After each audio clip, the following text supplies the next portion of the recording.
怎么起这么早啊？你起来了，我睡不着，稍等一下，马上就好。怎么了？我们到底什么时候能走啊？再等等。再等等。我们到底在等什么呀？现在钱还不够。这些钱已经够我们在国外过得很好了呀。别那么贪心嘛。我觉得只要我们一家能在一起，就是最好的日子。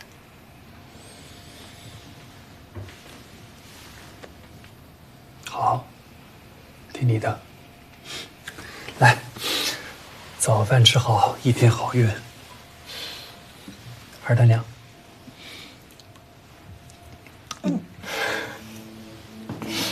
今晨5时许，在我市郊区东韩海运码头附近发现一具男尸，死者马振强，无业，死因不明。由经过此地的热心市民发现并报警，目前警方已经就此展开。今天赵总找我，我得先回公司。我怕来不及，我先走，你慢慢吃，吃完再走。吃好以后也别收拾，晚上回来我收拾好吗？我爱你。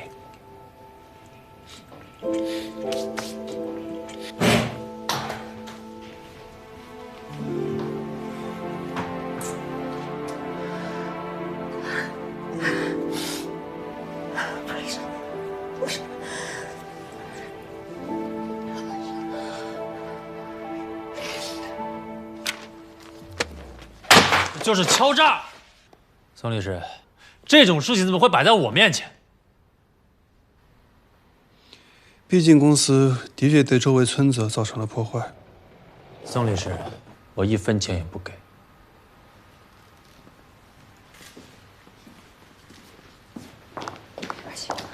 郑总，有2位公安的同志找您。我们是韩江市公安局的，赵东成，我们现在怀疑你跟一起杀人案有关，请你跟我们回去协助调查。警察同志，我不知道你们为什么会突然来找我，这件事情我要跟我的律师商量一下。宋律师，这件事情我应该怎么办啊？我听到了，李队，先配合警方调查，后面事情我来处理。走吧。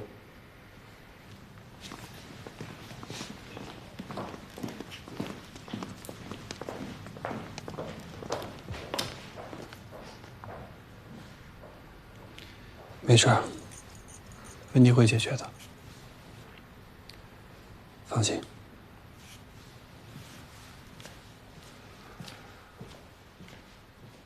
几天前，我市又发生了一起杀人案，公安在现场找到了带指纹的凶器，根据指纹锁定了东韩集团智捷环能有限公司法人代表赵东成，但赵东成坚称自己没有杀人，也提供了不在场的证明。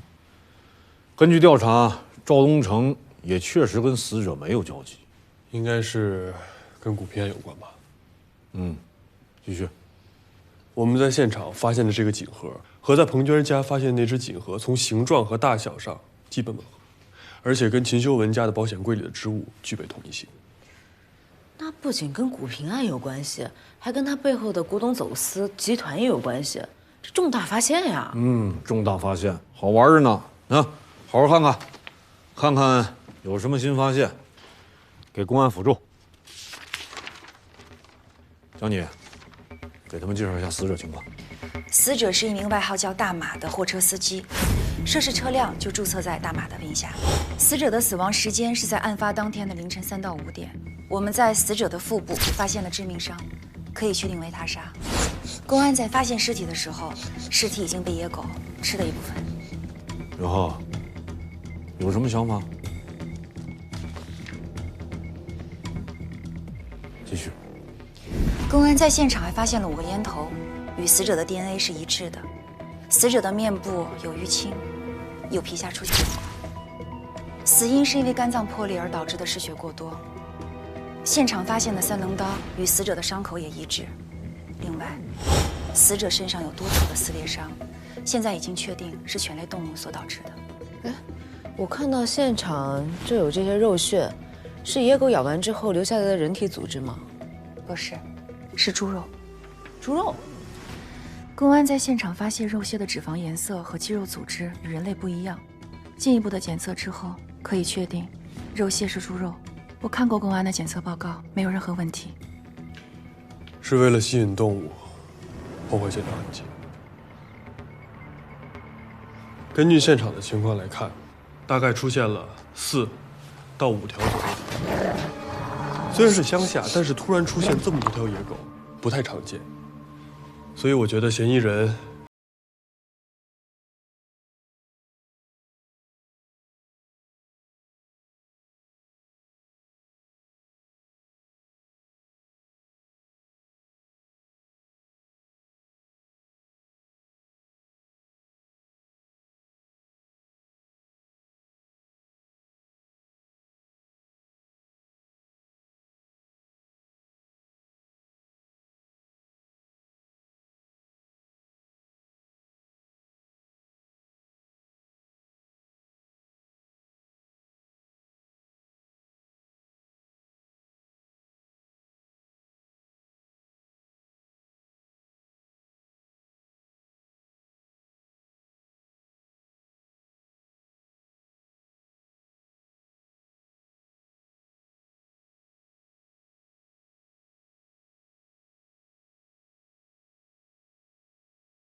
李队，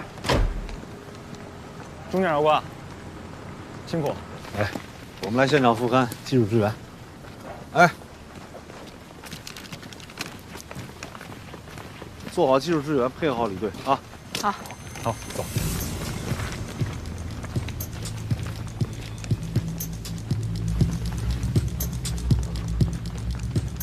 从案发现场的情况来看，死者死后有被拖拽的痕迹。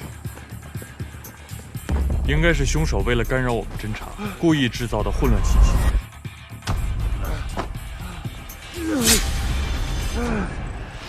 从现场散落痕迹的分布来看，凶手的活动范围主要集中在车辆尾部区域。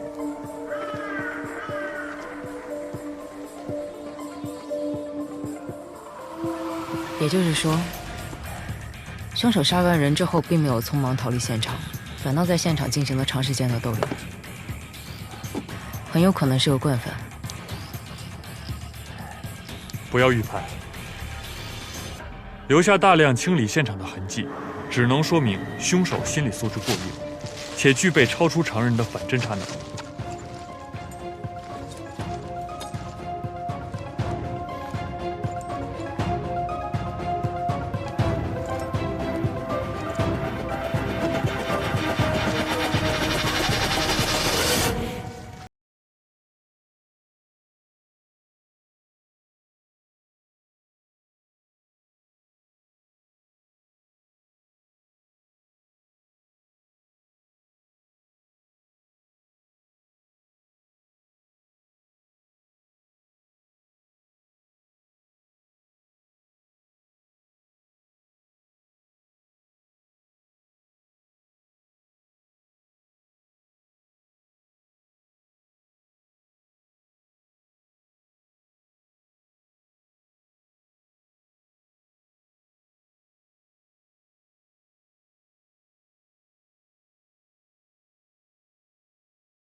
死者的面部淤青，车辆的2处损伤，都是清晰的证据。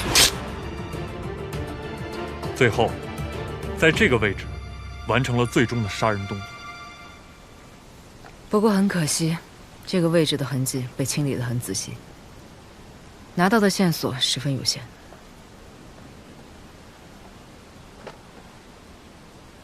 这个位置是现场猪肉抛洒最集中的区域，留下最密集的野狗的痕迹，也因此是整个现场痕迹破坏最严重的区域。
有关联。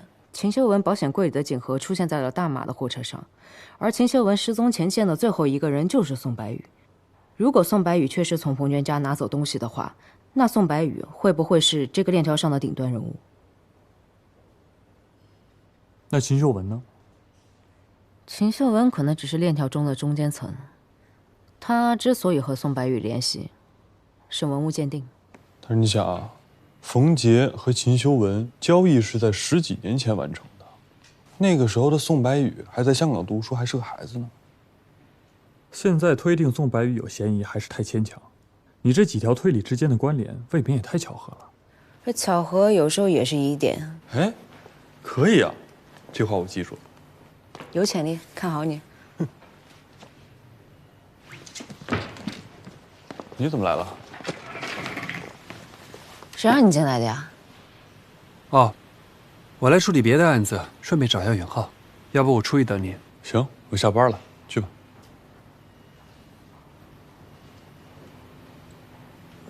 嗯。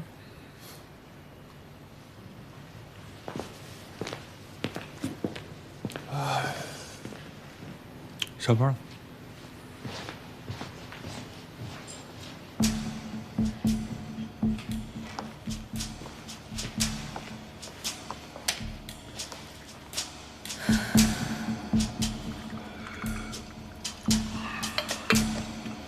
行啊，这手艺不错，也快赶上我了。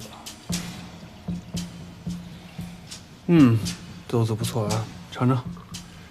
觉得好啊，我给你分了一包。嗯，回去慢慢品。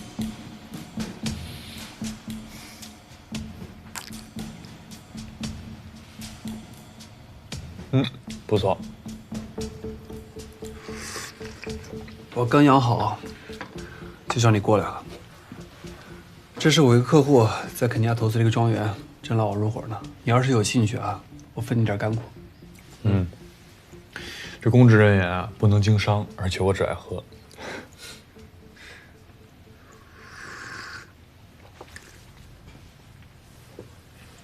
秦修文失踪了，警方找过我了。怎么，怀疑到我头上来了？老宋，这工作上的事儿不能说，啊。咱们两个好久没有坐下来聊会儿天了。既然说到工作，我就多说一句。你离职的事情，我真的不能左右我客户的行为。我就是做我律师该干的事情。我知道，这事儿我没怪你。这件事儿啊，确实是我的问题，我承认。啊，我就是觉得你不公平。你干嘛一直待在检察院啊？哎，行了行了，差不多得了。有时候啊，真替你干着急。做检察官只会让你被束缚住，你需要更大的空间去施展你的才华。是啊，有的时候我也替你着急。你说你这一猛子扎进坏人堆里，我是抓你呢，还是抓你呢？还是抓你了？我呀有谱，律师干什么我干什么。哎，我律所合伙人的位置还一直留给你呢啊！你要是愿意，随时来，怎么样？最佳拍档。行了，别画大饼了，我不感兴趣了。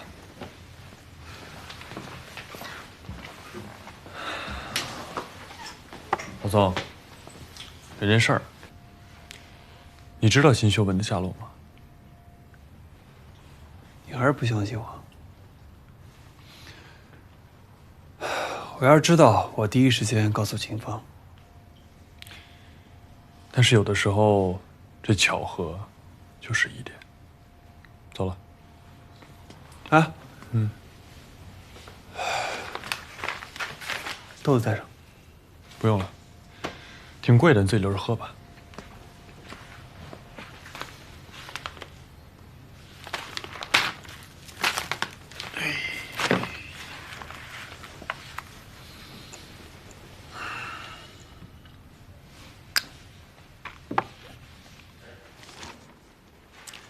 公安一共排查了被害人大马死亡前后3小时之内的3个监控，分别是发现被害人尸体路段前后2个监控，以及新航码头监控。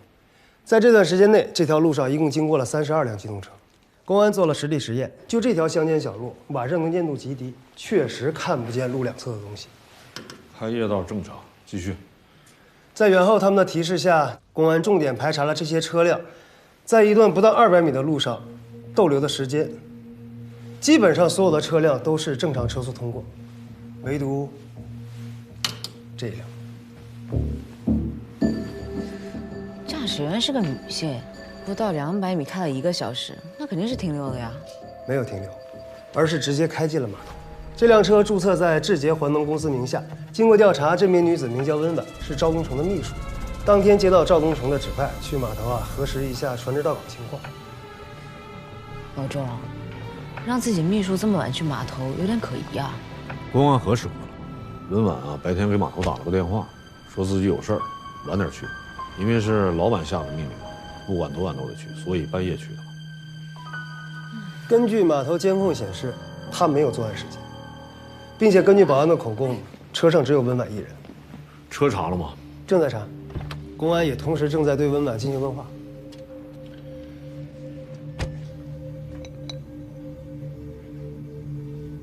你们之前不是已经找我问过话了吗？这种问话很常见，你不用紧张，把你知道的情况再说一遍就行了。你最后一次去码头是什么时候？上周3晚上。几点？11点，将近12点吧。这么晚了还要去码头？是这样的，我当天的工作安排有到码头核实到港船只这一项，所以当天我是必须要完成的。从第一个摄像头到码头，需要35秒的时间吗？那这就得看开车人的习惯了。但是多了16秒。什么16秒？新航码头在乡道摄像头的中间，温婉从第1个摄像头开到码头用了35秒，从码头开到第2个摄像头的时候用了51秒，多了16秒。精准。大拿，能再放一下温婉车辆的视频吗？没问题。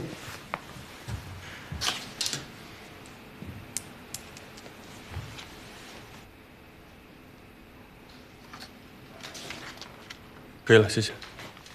老周，从这个视频来看，温婉驾驶比较平稳，驶入和驶出的距离差不多，但是时间差了16秒。温婉应该在路边停了16秒，她或许是在等某一个人，但那个人并没有按约定的时间到上车的地点，或许是什么事情没办完，比如说布置现场啊。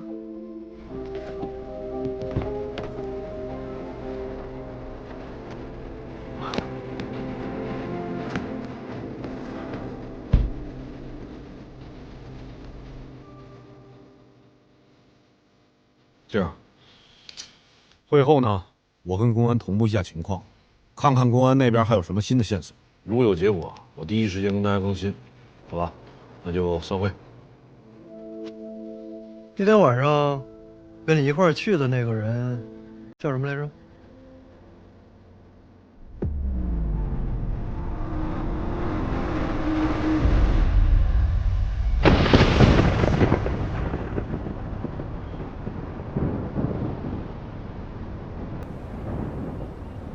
今晨5时许，在我市郊区东韩海运码头附近发现一具男尸，死者马志强，无业，死因不明。由经过此地的热心市民发现并报警，目前公安机关已经就此展开密切调查。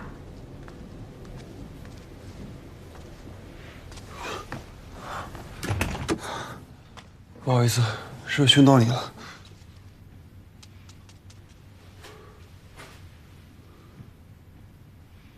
今天警察找我过去问话了。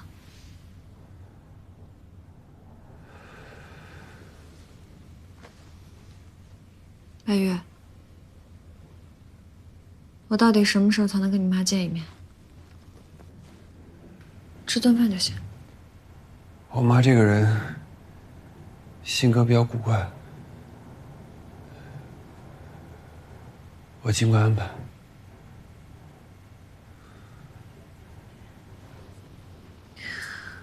我就猜到你会这么说。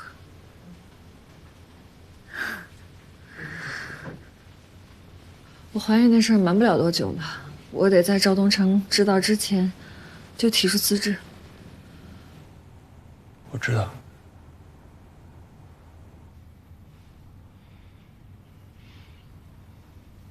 那我先睡。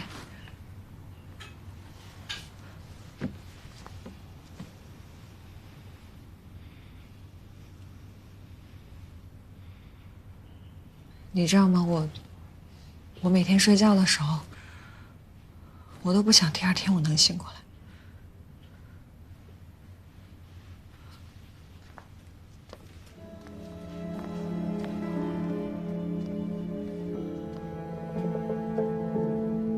这么晚了还要去码头啊？是这样的，我当天的工作安排有到码头核实到港船只这一项，所以当天我是必须要完成的。哎呦，真够辛苦的。当天你是怎么去的？开公司的车。那天晚上跟你一块儿去那人叫什么？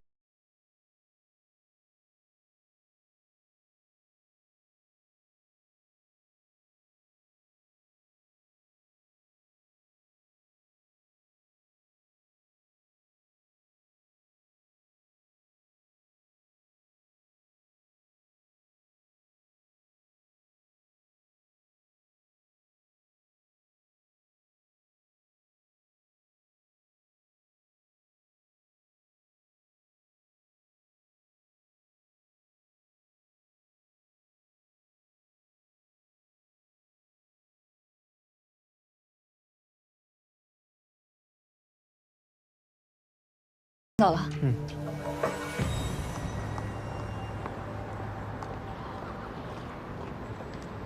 温婉的车检查完了，说是去完码头之后的第2天就去洗了车，而且连内饰都清洁过。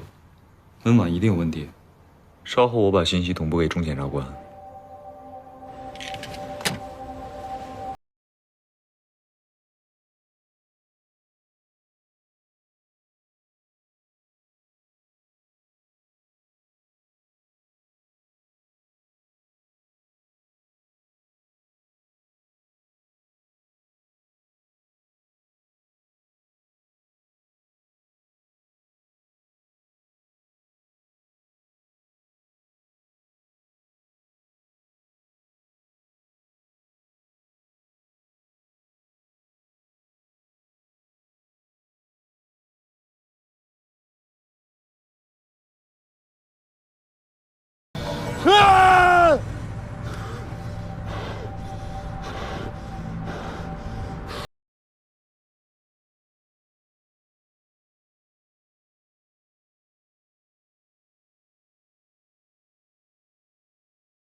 老板，嗯，不好意思啊，我回来了，晚了。警察找你问些什么呀？啊，就是问那天我是不是一个人去的码头。公安局那帮人上午过来查车了，就是你那天开走的那辆。他们还在怀疑我吗？我觉得不是吧，因为就是一些很常规的问话。是吗？嗯。你出去吧。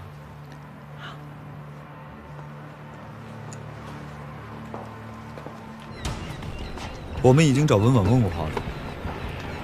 虽然我们查到了他案发第2天的可疑行为，但这些都无法构成有效证据。走这边。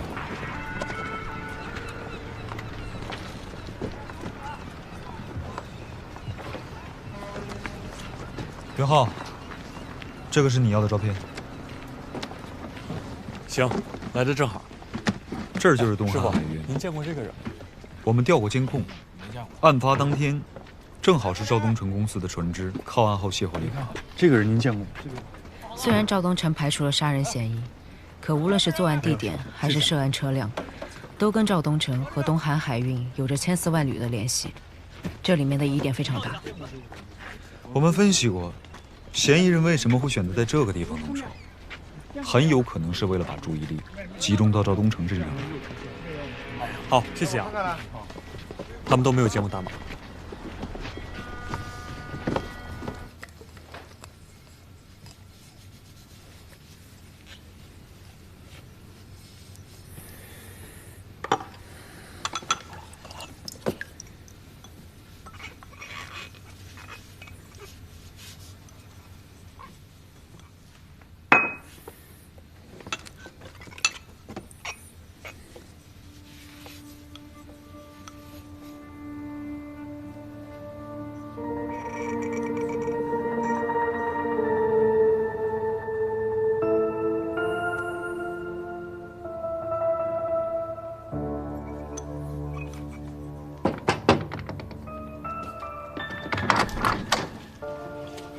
大晚上的干嘛呀？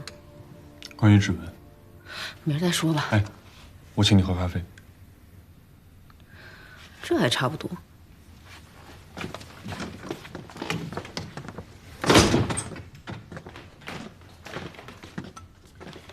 这个咖啡杯上啊有我的指纹，如果你想提取指纹的话，你得用什么办法呀？最简单的办法就是紫光灯照，或者说点熏法也可以。那点熏法的原理是什么？这指纹是由皮脂和汗液构成的，点针器与汗液形成吸附作用，然后溶于油脂，从而就会出现棕黄色的线纹。哦，原来你今天是想说这个呀？嗯。哎，你过来一下，看我今天查到什么了。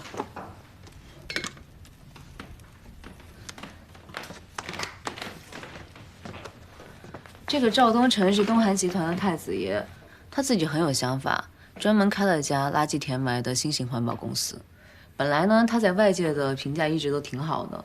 前段时间呢，有人在网上说他的公司有问题，只不过呀，他合作的律师所真的很牛，帮他压了很多事。你知道他跟谁合作吗？宋白玉。你想一想，在大马的死亡现场也发现了古平案的证物，即使赵东成没有杀大马，但是现场有他的指纹，宋白宇轻易就可以拿到他的指纹。这个宋白宇和古平案有千丝万缕的关系，只不过现在我们找不到证据。现在我们能做的，是确定现场的指纹不是赵东成留下来的，然后我们就知道该怎么做了。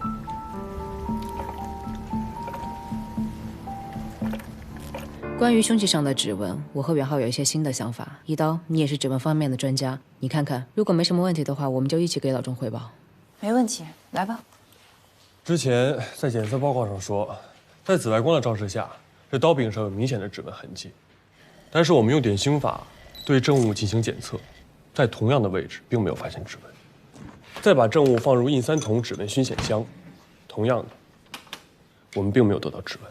我明白了，这2种方法都没有提取到指纹，也就是说，这个指纹里没有油脂和蛋白质组织。你们认为这个指纹是伪造的？对，因为指纹是伪造的，所以这指纹膜的材料，不管是硅胶还是乳胶，都不可能像人体皮肤一样留下真正的汗液、油脂和蛋白质。只有油脂和蛋白质里面的氨基酸才能与碘和硬三酮发生反应，所以这个假指纹造的并不高明。对，所以我们最后对这个刀柄做了无机盐的测试，通过计算机的分析可以看出来，其实这刀柄上留下的指纹就是无机盐和灰尘构成的。这也就是说明这个嫌疑人是戴着硅胶手套，然后蘸了生理盐水，握住了刀柄，用这样的方式故意留下的指纹。而且这个硅胶手套上应该是保留了大量的水分，融合尘土之后，刀柄上的指纹会更加明显，用紫外光灯照很容易提取，所以在这样的情况下很难再分辨这个指纹的真伪。我同意你们的结论，不过话说回来了，这个嫌疑人懂得用生理盐水来伪造指纹，就证明他大概率知道指纹的构成的物质，不简单啊。但是他并没有添加油脂和蛋白质，这就说明一个问题，它无法合成真实的汗液。所以说，人体是最精密的。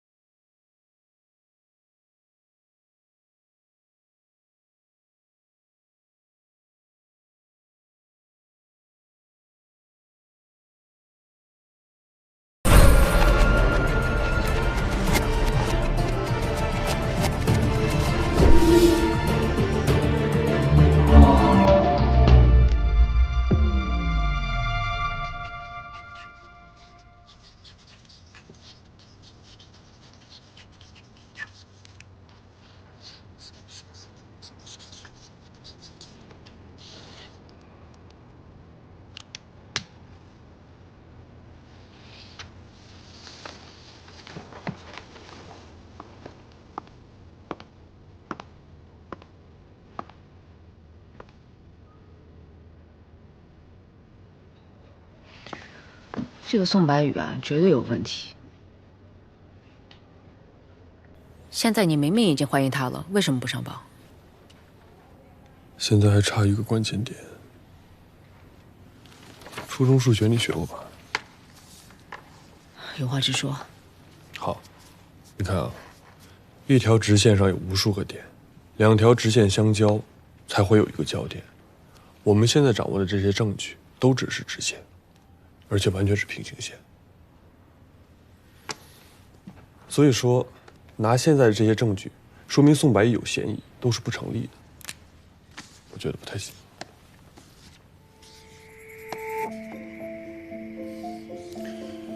如果说拿到赵东成的指纹，并且进行伪造是一条直线的话，那么我们现在就需要另外一条直线，一条和其他直线有相交点的直线。也不是完全没有这条直线。你什么意思呀？我们现在掌握的证据只有这么多，有点难。你能直接给我个明示吗？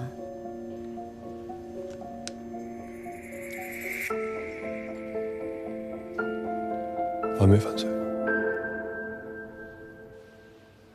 你的意思是，针对杀害大马、伪造指纹的犯罪嫌疑人，已经有怀疑对象了？是。你有什么想法？我跟他有一样的怀疑啊。那你说说吧。好，我怀疑宏图律师事务所的律师宋白宇和赵东成有合作，具有拿到赵东成指纹的可能性。宋白宇，王大志的辩护律师。对，就是他。他和秦修文有商业来往，而且这个宋白宇跟古平案所有的涉案人员都有关联，就这一点就很值得被怀疑。你们说的这些叫有罪推定，是不是认识赵东成的人都有提取他指纹的可能性啊？第二，宋白宇虽然本身有一些巧合，但是凭你们说的这些，他不能构成为证据。老周啊，其实还有一点，就是现场发现那些猪肉，我跟宋白宇之前是研究生同学，一起学的法律。他那时候跟我说，如果想要在野外杀人，完全可以利用野生动物破坏现场痕迹。他说用这样的方式就可以完美犯罪。你是认为现场的手法跟你这个同学说的方法高度类似，所以你怀疑他？对。能够得到赵东辰的指纹，而且又知道这种反侦查手法的，我刚好认识他呀。当然，这都只是推测，一切还需要证据去证明。但是老周，有的时候巧合就是一点。有道理，是该查一下这个宋白宇。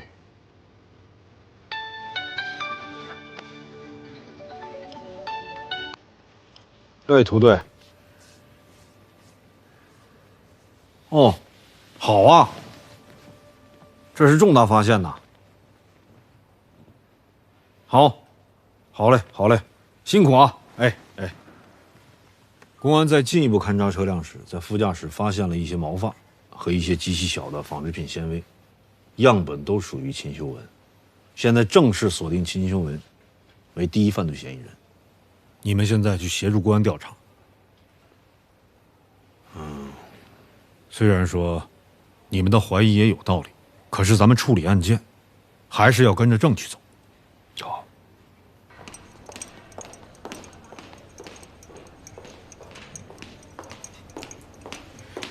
怎么了？上午见你还好好的，这么快又有烦心事儿了？李元豪又惹你了吧？你别拿我寻开心了，我正郁闷着呢。哎，你说这个宋白宇明明这么多疑点，可每一次查到关键节点，都能被他全身而退。山峰大哥的怀疑不会出错的，没证据怕什么呀？推理大师。我没跟你开玩笑，我说正事儿。现在证据又指向秦秀文，我之前的推理都被推翻了。案子有推进，这是好事儿啊。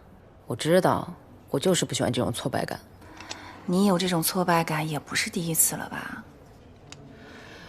你还有工作要忙吧？赶紧走吧。要我看呢，这其实不是推理失败的挫败感，更像是因为某个特别厉害的人经过对比产生的挫败感。我怎么可能？你别瞎说啊！我只是信心受损，需要疗养。怎么了？不想当检察官了？你说我适合当检察官吗？自我怀疑可不是山峰大哥的性格呀。就觉得自己以前挺自以为是的，其实还差得远。看到自己的不足呢，就证明你在进步，这是好事儿。可是你的优秀，大家都是有目共睹的。而且林兰，你的自信也是你优秀的一部分。还是我们一刀最好。这次除了找到秦秀文的毛发，我们还复原了一处被清理过的血迹，就是这个。这枚掌印虽然残缺不全，但是我们可以通过它的位置还原大马死前的身体姿态。被害人当时在这个位置，由站立姿态遭到强力冲击，失去平衡，倒在地上，留下了这枚掌印。从掌印的轮廓来看，大马在死前的搏斗中十分被动，双方的实力悬殊过大。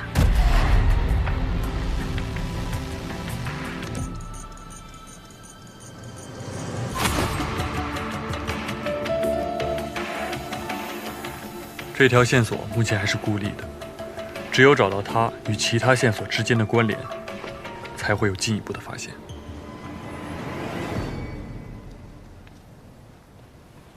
我明白你的意思，你想从已有的证据中下手，可货车的脚垫之前已经分析过了，毛发和纤维样本确实属于秦秀文。这个法国犯罪学家爱德姆·罗卡说过，物理性证据不会出差错，它不会做伪证，也不会完全消失，只会对其寻找、理解、学习的人为错误，才会减损它的价值。所以啊，这大马生前见过谁，去过哪儿，只有这个车能告诉我。可他已经告诉过我们了。如果秦修文真的在失踪前上过那辆车，他留下来的不可能仅仅只是毛发或者是衣物纤维。你来看看。有发现啊？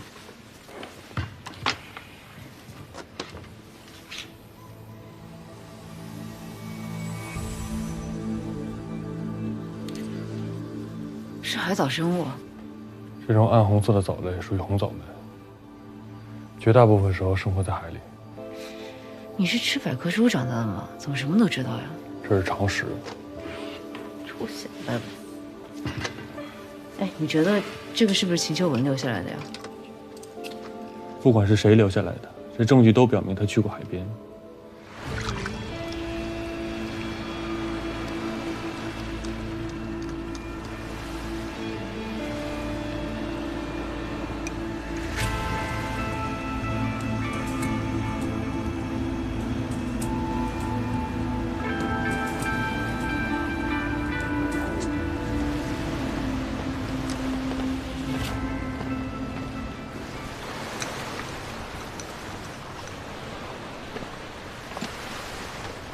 怎么样啊？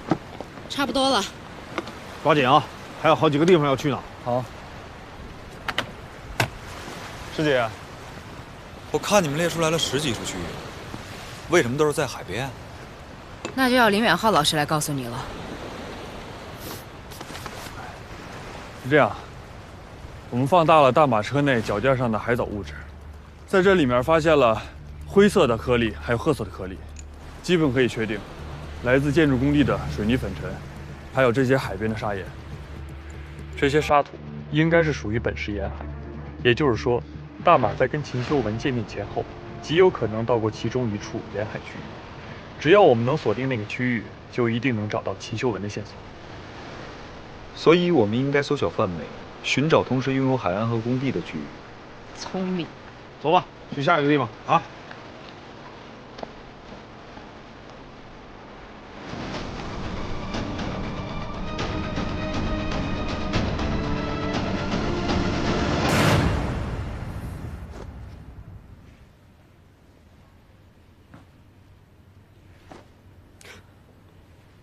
你干嘛呢？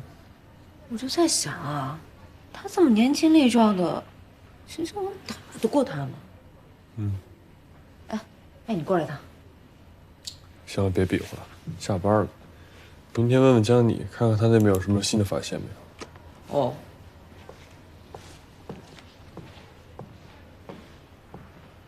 翡翠冰，他们还好吗？他们好着呢。我做了一些牌子，方便日后的养护。你放心好了。这亲儿子也不见你关心，就关心你这些植物啊。你最近什么时候回来啊？公司这边有些事情还没有处理完，过些日子吧。行吧，你先忙吧。你挂吧。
它才有可能形成现在它的创口。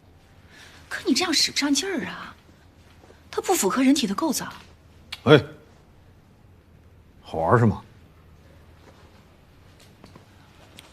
老周，以大马身上伤口来看，这个凶器得是从斜上方刺入的，所以这个嫌疑人的身高必须得在1.85米以上，才有可能造成这样的倾斜角。根据这个实验结果来说，这个秦修文不是嫌疑人。哎，有这种可能啊，就是两个人搏斗，由于角度特殊造成的。很难。以秦修文的身体素质，他根本就打不过大马。如果他们俩真打起来了，大马一拳就把他干倒了。而且以现在凶器刺入的角度，这个秦修文他不可能以这种姿态来杀死大马。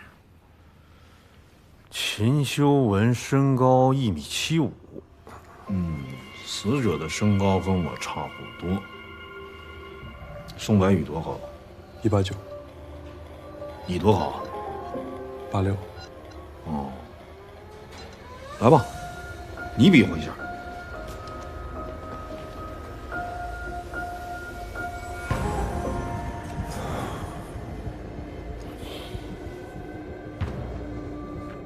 来啊！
你还好吗？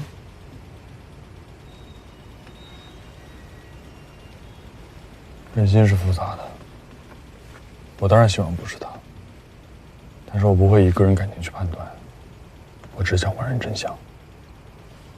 如果结果就是宋白宇，你会难过吗？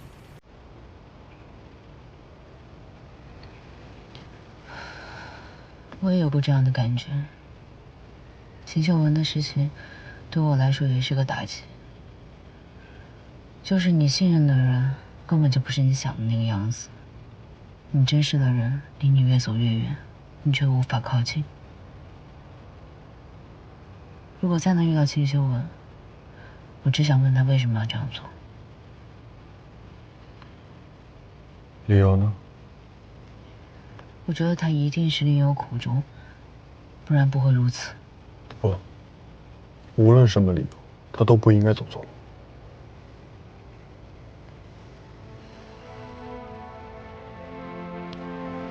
算了，别想了。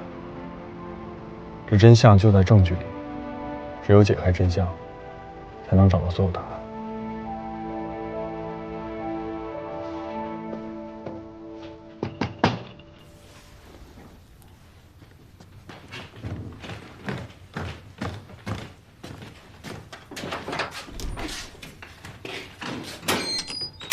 哎，在门口就闻到咖啡味儿了。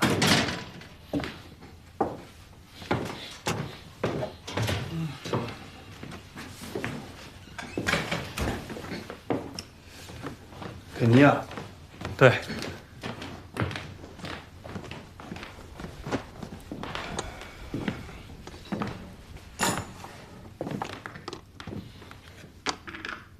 哨子给你，你不要，非得自己买，何必呢？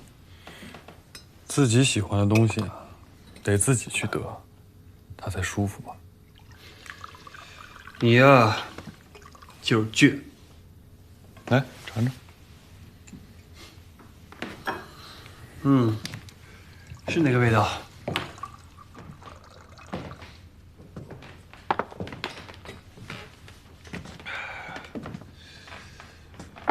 说吧，找我什么事儿啊？不可能只是喝咖啡啊。就是想跟你聊聊完美犯罪。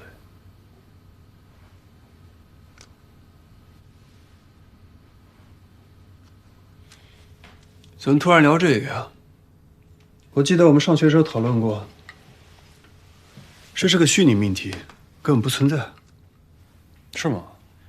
但是现在已经有人做过了，你还觉得它是虚拟命题吗？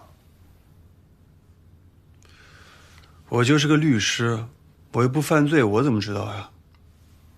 老宋，我告诉你啊，这个完美犯罪只是一时的，罪犯制造证据，而我们发现证据，这只是时间的问题，但是最终我们一定会赢的。法律才是唯一的赢家。但是法律从来不会保护违背它或者试图利用它的人呐。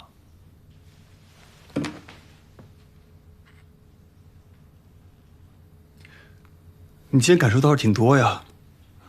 没有，就是工作中突如其来的想法罢了。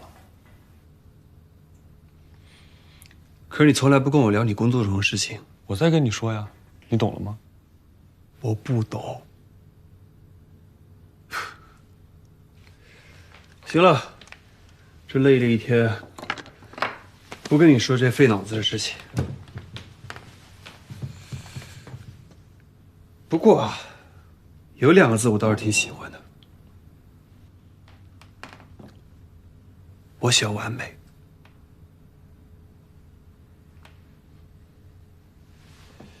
咖啡我喝了啊。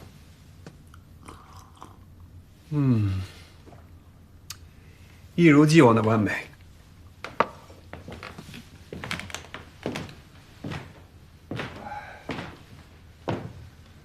我还得回到公司。以后啊，不要老是讨论这种严肃话题的时候再找我。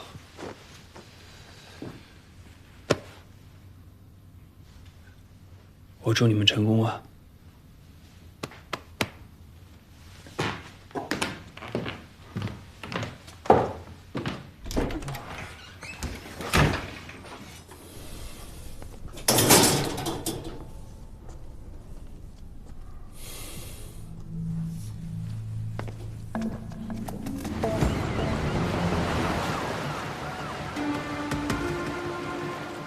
所有人，周围都查一遍，仔细一点。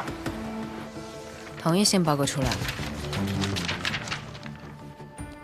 我们搜集了6号样本海岸，沙土的成分和地毯上的一致。好，把报告交给老钟，咱们收工。小崔，你带着大家伙去那边。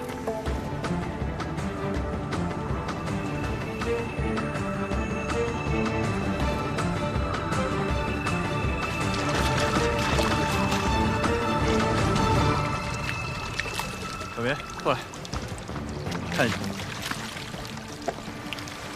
没错，就是这双鞋。李队，有发现！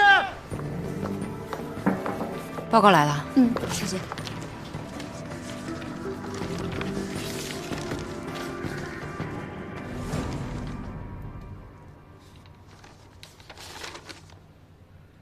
这个是秦秀文的指甲。对，公安法医已经出过鉴定报告了。公安在你们确定的海洋断边发现了秦秀文的痕迹，在一个工地的监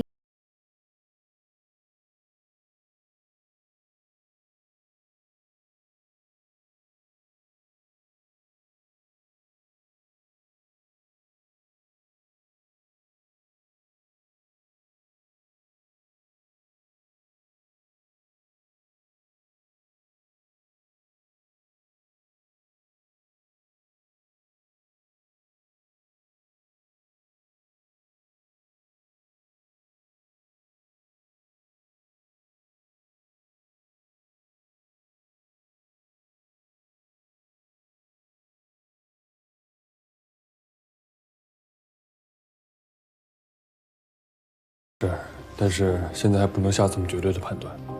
越是这种时候，越要冷静，这样才能洞穿假象。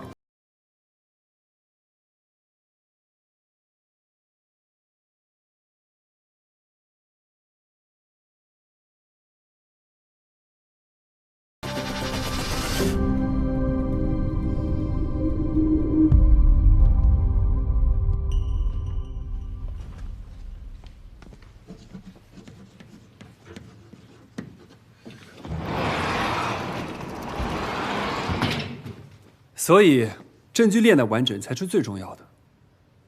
我们设想一下，如果在一个犯罪现场，犯罪嫌疑人的足迹、生物组织等等证据都被野生动物、天气或者人类活动破坏了，如果野生动物、天气或者人类活动都是被设计和控制的，追寻者追寻答案的过程也是被控制的，那这是什么？我们都知道。证据问题是诉讼的核心问题。如果证据不足以还原事件的本来面目，那就无法进行裁决。只要可以利用证据或者破坏证据导致证据链不完整，那就无法进行诉讼。而此时，追寻者追寻答案的好奇心会使他进入预设的跑道当中。他在跑道上看到的每一个风景，都是被设计的。这就是完美犯罪。不可能。为什么不可能？本来就不可能。你说的这些只存在于理论，实际中根本完成不了。人只要活动，就一定会留下痕迹。你就算智商再高，也不可能超越自然规律。消除痕迹就会留下消除痕迹本身的痕迹，那破坏痕迹也是一样的。但是追求证据的人不会永远被诱导。像你说的这个完美犯罪，或者说是试图操纵他人的犯罪行为，根本就是幻想，那是虚拟命题，不存在的。不错，不错，不错，很精彩，感谢两位同学的辩论啊。同学们，以证据链的还原为主题，每人一篇论文，下周交啊。来，下课。